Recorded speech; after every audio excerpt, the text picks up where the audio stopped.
Iniciar câmera virtual. Parar gravação. Caixa de seleção marcada. Pessoal, bom dia, boa tarde, boa noite, tudo bem com todos? Espero que sim, comigo está tudo bem.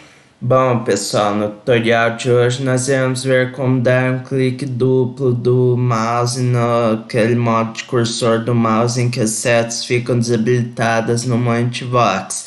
Bom, então vamos lá, eu vou aqui dar Ctrl Alt seta para cima, né? O Alt é seta para cima, tanto faz. Captura de tela 2. Peraí. Mouse pelas setas. Isso, mouse pelas setas. Agora, ó, aqui, se eu der home. Adicionar. Agrupar itens selecionados. Copiar, CTRL-C. Colar, referência, CTRL-V, colar, duplicar, indisponível. Setas normais. Transição da caixa de combinação mais ser. Silenciar mic, barra de barra, silenciar, barra. Caixa de seleção, desvanecer, botão de ação, transição, botão de ação, sair, botão de ação. Configurações, botão, modo estudo, caixa de seleção marcado. Captura de tela 2. Mouse pelas setas. Se eu der configurações, sair, botão de ação. Se eu der home aqui. Adicionar.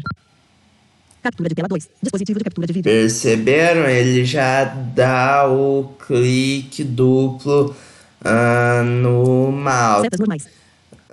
Bom, pessoal, no tutorial de hoje era isso. Espero que tenham gostado e até a próxima.